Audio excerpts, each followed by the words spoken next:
Welcome to the Health Coach Nation podcast. My name is Hailey Rowe, and I'm a sales and marketing coach and LinkedIn lead generation service provider. I work with health, life, and mindset coaches and online service-based business owners to help them get more sales, shift their time to the client-generating activities instead of just the busy work, and overcome that social media overwhelm. Let's get into the show. If you're ready to take on your next paying clients, I have good news. My free 4 Basics of Client Attraction and How to Stand Out class is live at haileyrowe.com/client-attraction. In the class, you're going to learn the top 2 traits I recommend for most coaches and entrepreneurs if they really want to turn this into a career. You're going to learn how you can build demand for your services and stop getting crickets on your posts. You're going to learn the sales roadmap I used to improve my sales conversion rate and help my clients do the same. And you're going to learn so much more. So go to haileyrowe.com/client-attraction and get your copy of the class today. Program for coaches, which we're going to talk more about today. But before we even get into all of that, Nikki, how did you get into what you do and tell everybody what you do? Yeah, thank you so much for having me, Hailey. So how did I get into what I do? It's a little bit of a long-winded story, but I will try to condense it so I don't take up too much time. Basically, I have a background actually in clinical nutrition. So my undergrad is a bachelor in health science, and I actually worked for about 7 years treating patients with gut disorders and issues that were mainly due to stress and anxiety, as well as working with a lot of women who had disordered eating and eating disorders. And it was through my journey as a nutritionist that I became more interested in mental health and the interlink between the mind and the body, because I was seeing so much going on in the body due to stress and beliefs that people had in their mind. And I was really fascinated by that. So I went on and did my postgraduate master's in, actually started off in counseling psychology. So I became a counselor and I started integrating the two things together. And then over the years, I added coaching kind of into my, repertoire, because I found that the missing link was that somatic psychotherapy, somatic coaching piece. So I did my training with Dr. Gabor Mate in his 2-year program a couple of years ago. And since then have kind of added on. And now I have a program that I teach coaches how to kind of have this really integrative, holistic, compassionate approach. I love that. And I'm curious, what did you see that was missing the most from a coach's approach or the certification programs out there that caused you to be like, I gotta start this? Yeah, such a good question. I mean, for me, I think because of my unique background in many ways, and also my studies in counseling, there were a few things that I felt were missing. Number one, I felt like in some of the coaching programs I'd seen and even undertook myself, there is a lack of focus on the coach themselves. And a big belief that I have, and one of the reasons why our program is a trauma-informed program, is that it actually starts off with the first 10 weeks focusing on you. Like you as the coach, you as the space holder, ensuring that you are a safe space yourself to work with other people. I think sometimes we have this eagerness to help others. And when we dive into learning about that and putting that into practice, we forget about ourselves and we forget that we are the vessel, right, that holds the space for another person. And we can often use what we do as a way to bypass our own stuff. And so that was, I guess, number one, is that we look really deeply at you. Like what biases and judgments do you still have? What have you yet to heal? What do you feel comfortable with? What don't you feel comfortable with? How do you communicate? What are your boundaries? Like, do you have certain people-pleasing or perfectionistic tendencies that may seep into your practice? So we really look at you as a person. The second thing that I felt was missing are basic talk therapy skills. And I think everybody, doctors, naturopaths, coaches, kinesiologists, everybody needs to have the foundations of how to hold space in a talk therapy type setting. So understanding the basics of, micro communication, paraphrasing, mirroring, reflecting back, like all of these things that once again create safety within that relationship dynamic of coach and client. So we look at that as the second part of the program. The third thing, and probably the last thing, is, like I said earlier, a trauma-informed approach. I feel that a lot of programs do not consider.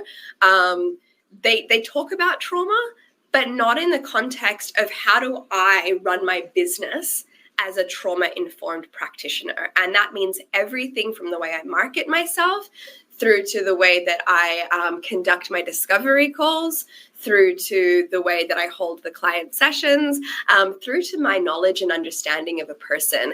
And we're really wanting to reduce the risk for re-traumatization while safely holding space for another person.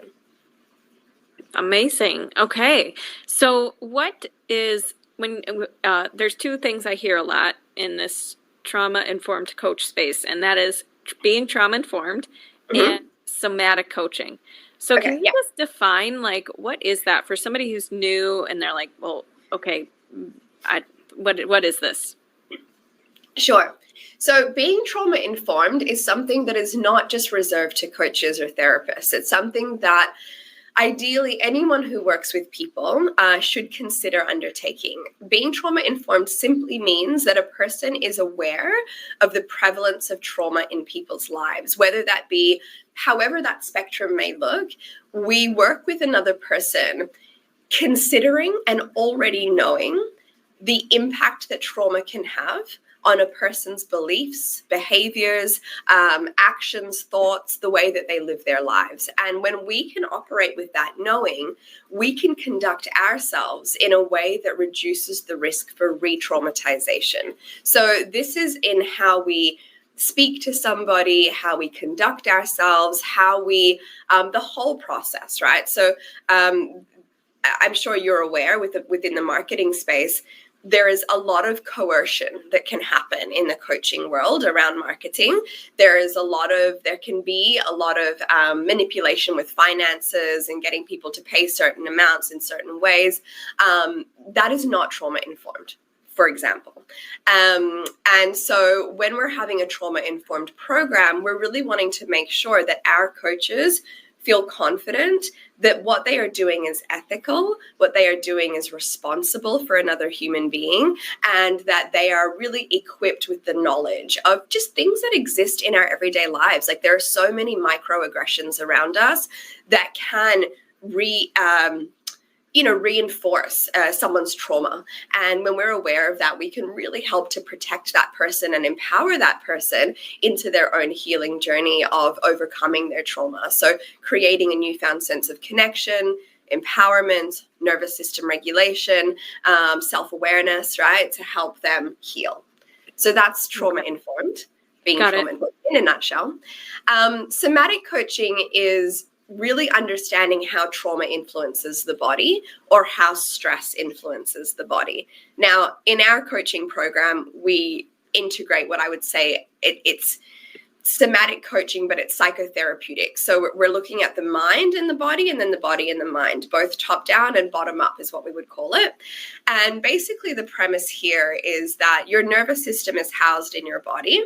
And when something happens to a person that elicits chronic or toxic stress, and this can be through trauma from childhood, it can be acute trauma, it can be chronic trauma, it can just be things that are happening in our lives where we don't really have a good kind of tolerance for it.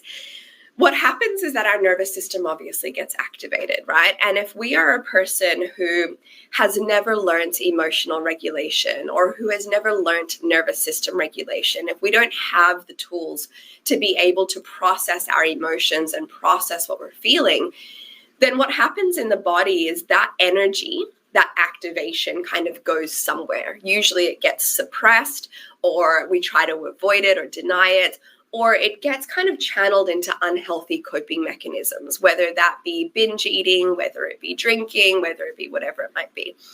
Now, somatic coaching is really about coming into the body with your clients, being able to say, okay, well, what's happening in here?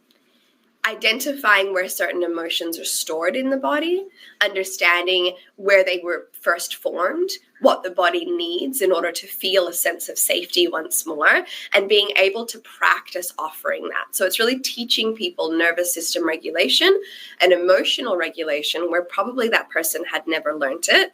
And how do we release the sensory experience of stress rather than just the cognitive experience of it? Amazing. I love that. And it is so crazy to me how in school and throughout life, we really aren't taught at all how to regulate your emotions, how to express your feelings, how to, work through your feelings. It's kind of more so just, show up and suck it up. Yeah. Good. Yeah, absolutely. Absolutely. And it's so, I mean, it wasn't really, I think to an extent it was very taboo up until not that long ago for people to be emotional. To be emotional is considered to be weak or to be crazy or to be, there's something wrong with you.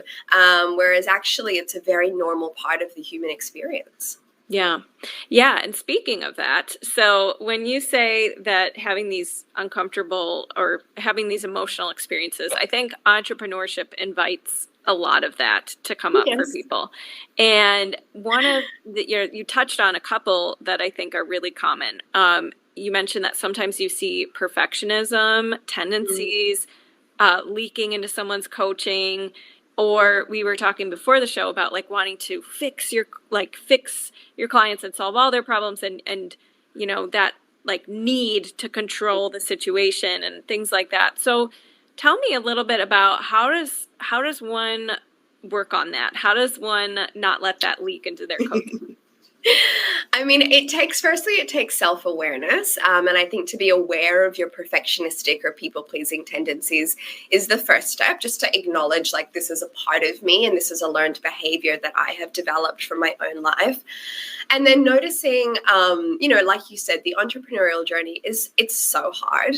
It's honestly so hard. It is so rewarding, but it can be so lonely and it can be so challenging. And it really, especially when you are the face of your business, right? All of your limiting beliefs come up, all of your self-worth issues come up, like all of the stuff is like there because you are putting yourself out there to hopefully have someone approve of you, work with you, want to be in your space. And there's a lot of vulnerability in that. So understandably, working as an entrepreneur is going to bring that stuff up. Now, I would say first and foremostly, it's so important that coaches or therapists or whatever healing kind of modality you're in, that you have a mentor or you have a supervisor. Like coaches need coaches. I'm a therapist, I need a therapist. And it's really important to not think that we are above that just because we help others. In fact, it's probably even more important that we have someone to support us because we are helping others. And that is such a big energy exchange, right? So that would be number one. Number two, it's learning kind of how to trust in yourself and to trust in your clients, which is something we teach in the program, probably more from like an energetic kind of perspective. But overcoming perfectionism, it's to let go of control, to trust that like you already know your client is there because they already trust you.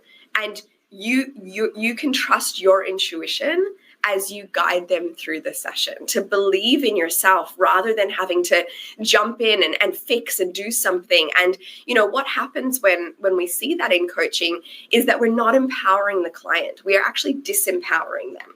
We want them to be able to learn how to trust themselves by empowering them to make their own decisions. And so we can be a guide for that. But if I'm telling somebody what to do and constantly giving them advice, then how are they going to learn? They're not going to learn. And if anything, if we're thinking about that trauma-informed piece, we can set up for a codependent coaching relationship where my client then depends on me too much to actually tell them what to do. And I don't want that because one of the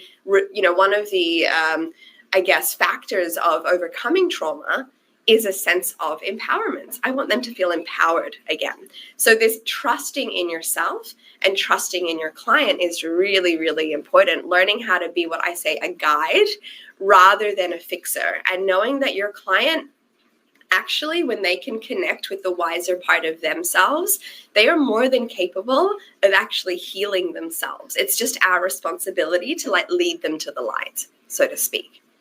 Yeah, definitely. Well, you just brought up a really good point about you want to empower your clients instead of making decisions for them. And I have to tell you on the flip side, like because a lot of times I'll hear people say, well, someone can't afford my coaching, because I work with clients a lot on their discovery calls and their sales and their marketing process.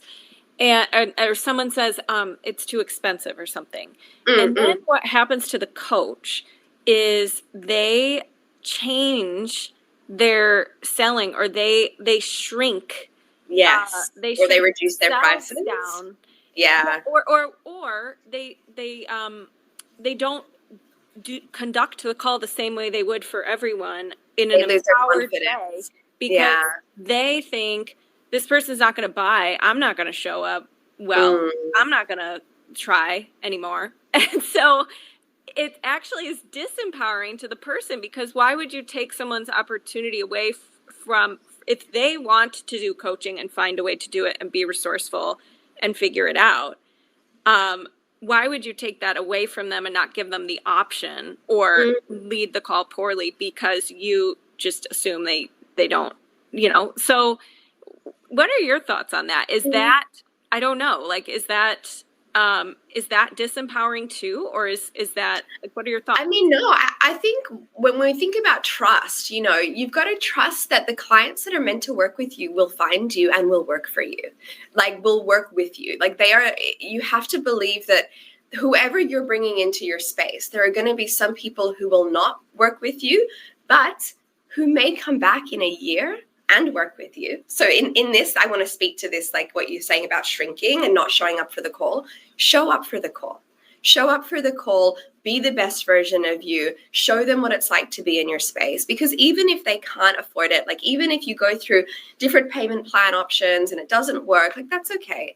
But you never know when that client might come back into your life, and you also don't know who that client may be referring you to. So you've got to trust in this bigger process. It's not just like, oh, they don't like me, I'm going to shrink, or this isn't worth it. It's like, this is an opportunity regardless. And I think people don't see it like that. They don't realize that how you show up, that has a ripple effect on that person, no matter if they work with you or not. The second thing is that, your price and what you kind of offer, there is something for everyone out there. And not to kind of feel like, oh, they didn't want to do that with me, therefore, like, I'm not good enough. Because we can become very egoic in that process of thinking like, oh, our shame story comes up, our own not good enough comes up when someone rejects, it's not rejecting, but when someone rejects us. And so then we shrink, like you said, that kind of shame feeling comes in. But I like to believe that I only want to work with clients who are aligned with me. And I'm so for supporting the clients who can't. So I will refer them on to people who maybe have different offers at different price points. If I have a kind of library of services and offers within my coaching realm, I have things that are lower price and I have things that are higher price. So if they can't afford something there, I will say to them, hey, you could start here, and this is only like $27. And I'm trying to still help them along their journey rather than seeing it as an absolute no or a reinforcement of why I'm not good enough. Amen. Yes. I love the way that you shared that. And I agree, seeing the bigger picture. Yeah. And I thought about I saw the musical Pretty Woman, and she goes into the store and in her Pretty Woman, like, hooker outfit, and the fancy store treated her really poorly because they thought, oh, she can't afford our clothes. We don't need to help her. We don't need to service her at the store. And so then, of course, she later, goes back in her nice outfit and doesn't buy anything and buys from the place where they treated her nicer. I don't know if this was just in the musical, but the point is, if you treat someone differently just because you think, oh, you never know, and it's not your business, and you should treat everyone and sell full out and play full out in your business, because that's who you are. And I think the other thing I wanted to bring up, because you said uncomfortable emotions, I think a lot of times people hold back in their business because they don't want to say, well, I tried everything and I gave it my all, and it quote unquote didn't, go as well as I wanted, or I didn't get the XYZ result. They don't want to go through that and then say they didn't get the result. They want to pull back so they can say, well, I didn't try hard enough. It's like this thing where they don't want to play full out at the risk of the uncertainty. So how do you, because that's a big feeling that people have in business, uncertainty. I want to know the end result, and I want to know my hard work's going to pay off. How do we manage that? What do you say to that? So are you saying sort of like there can be self-sabotage in a way where like we don't really, They reject themselves ahead of time instead of being rejected by the world because they're worried about that happening and how they'll deal with that they can't handle that. Yeah, for sure. I mean, I think we have to come back to this piece of like accepting what the entrepreneurial journey is, which is this. It is a roller coaster. And I always like to say to my students, whenever you're in that space of like, I don't want to put everything in, or I'm scared, I'm not going to give it my all, I'm not going to take that leap. Like a lot of the time what we can see is people who are starting their coaching business and they're also working, in their 9 to 5 as well, or they're also working in their other job. And, there comes to this point where there's an opportunity to actually let this go and go all in on your coaching business, right? I mean, it's happened to so many of us. It happened to me, where we have to make this leap. And a lot of people don't make that leap because they are scared, because like, what is going to happen if it doesn't work out? What if I can't navigate this? And I always think of, what is the cost of inaction, as well as how much does what you do align with your values? Like, if you could visualize yourself working successfully as the coach that you want to be, like, what emotion does that bring up for you? How valuable is that to you? And to connect more with that feeling rather than with the feeling of I can't do it, what if it doesn't happen? Because if you don't pursue it and it means so much to you, I can guarantee you that your feeling at the end of the day will be disappointment and regret and a feeling of like, I wish I had just tried. And what is like, okay, if you've got a job beforehand and you've been working in that job for 5 years, 10 years, then you try to pursue your coaching, worst case scenario, you're already experienced in something else. You can go back to it. There's nothing like it just is a shift again of going back and saying, you know what, I tried, I gave it my all and it didn't work. And one day I'll try again, or maybe I'll shift. But the cost of inaction can be so detrimental for us, because a lot of the time, what I find anyhow, is the people that enter this space are the people that are meant to be in this space. Like the helpers and healers of the world, they are usually in this space because they have a message to share. They've been through something themselves. It really means something to them to work with others in whatever niche they have. And it is such a disservice to humanity to not have those people like fully shining their light. Yes. Oh my gosh. I love this. Yes. So the other thing that I said we were going to touch on in this interview, because I titled it Turning Shame into Compassion, so I got to go there. I was talking yesterday to someone who helps with people who've been through traumatic experiences, and she herself had also overcome trauma. And she said that the one word that everybody had in common was that they feel shame for what happened to them, or shame in general. And I think shame is a feeling we all try really hard to avoid, but we all have it in some way, shape, or form. How do we start to move through shame and turn it into compassion? What does that look like? Tell me more about that. Yeah. So, I mean, the coaching program that I run, I guess, the whole foundation of it, and the way that I am as my specialty, I suppose, my area of expertise as a therapist and a coach is I coach through a compassion-focused lens, and our coaching program is called compassion-focused coaching. So it's really about how do we do all of these things through the lens of compassion. And I think it's important to understand what compassion actually means as a starting point. The Latin word for compassion is compati, and that means to suffer with. So it doesn't mean to wrap you up in bubble wrap and make sure you're okay. It doesn't mean toxic positivity, and it doesn't mean sympathy or to have pity for someone. But it means to be like, wow, I have compassion for you. I'm in it with you because I am human too. Now, shame in itself as an emotion is incredibly isolating because it tells us that there is something wrong with us. I am inherently broken or flawed or wrong in some way, and therefore I do not belong in society, or I do not belong in my family, or I do not belong with my partner. And we know that the core human need is connection. Aside from food and shelter and safety and all these things, when we are born, what we need is our mother's connection, right? That literally saves our lives. It literally keeps us alive. And that need for connection follows through with us all the way into adulthood.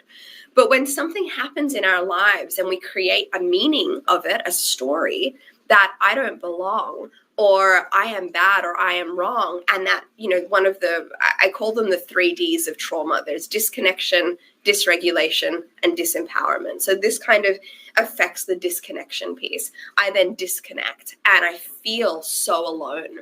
And so compassion is the opposite of feeling alone. It's me saying to you, hey, Hailey, take my hand. We're in this together because I'm human too. And being a human is so freaking messy. And I don't understand what you've been through because I'm not you, but I understand the pain and the suffering of your emotion because I too experience pain and suffering. And so when we can meet our clients with what I like to say, a shared humanness, what happens in that moment is that they're no longer alone. And when someone is no longer alone, the shame alleviates because they realize, hey, this is just a part of being human. And if I can accept that and I can have compassion for that, I can engage with the part of me that is, wiser, the adult part of me, the part of me that can forgive, the part of me that is curious. And I can actually guide myself successfully through this, giving myself the love, the kindness, the understanding that I needed at the time of the trauma. Wow. Yeah. Okay. So being able to show your humanness, and when, our business being visible online, sending out emails, to our email list, things like that, all of that exposes us. And it can feel really scary for some because a lot of times, I don't know if you see this, but I see a lot of people saying, yeah, so-and-so can do that, but I can't because I am XYZ, or because I'm not good enough, or because I have imposter syndrome. And they almost use other people or comparison against themselves and feel this like heavy imposter syndrome, and that causes them to hide and not be visible in their business and not show their humanness so that people can connect with them. So what have you any advice for somebody going through that and feeling like they're comparing and despairing? Yeah, for sure. I mean, number one, I would say that reframe your imposter syndrome. Usually people that feel imposter syndrome, they feel it and then they shrink. When actually what it means when you feel that way is that you care deeply. You care so much, and you're putting yourself on this pedestal of like, am I good enough because I want to offer so much? I want to be able to help. It's coming from a really beautiful place, but we are translating it in a way that makes us feel shame. So just see it as, this is me caring. This is me really wanting to help. And this is me like, if we can understand that, we can meet our imposter syndrome with more support. I know you care so much, and I know this is all new for you, but let's work through it one step at a time, right? So it's me meeting myself in a different way. It's also healthy to have imposter syndrome because it means that you're learning. It means that you are growing and you are learning. You will come to a plateau where you're like, oh, I don't feel this anymore. And usually at that point, you kind of level up. You study something new, you get a new mentor, something happens, and then you feel imposter syndrome again. Like I go through this the entire phase of my career. I just wrote a book about shame called Good Enough. And Like I cannot tell you, Hailey, the amount of imposter syndrome. Like I wanted to throw up from like, oh my God, I don't want this to be in the world. I feel so like, who's going to read this? Who am I to write a book? All those feelings came up for me. And then I did it anyhow. And now that I've done it, I'm so excited to start my second book because I've gone through that wave, and this is how we learn. The second thing I want to speak to is comparison. Now, we can compare ourselves in a way that makes us feel bad and shameful, or we can compare ourselves in a way that makes us feel inspired. And I would invite listeners to really think about the difference between these two things and check with yourself. Like when you're scrolling on Instagram or when you're following somebody and you feel comparison, is it a comparison that can be turned into inspiration? And therefore you can actually use it to be like, wow, I'm inspired by this person. I really admire these things. And therefore that's going to kind of come into like my way of being. I want to try to see this as a bit of a route towards like who I can be and how I can achieve things. Or is this a complete shutdown that brings up feelings for you that are really, really unhelpful and limiting beliefs that are really loud? If that is the case, I would mute that person or I would delete them.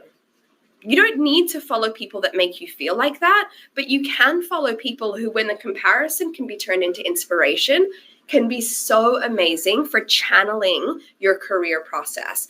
Because a lot of the time we realize what our values are by seeing who we admire and what they kind of embody, what qualities they have.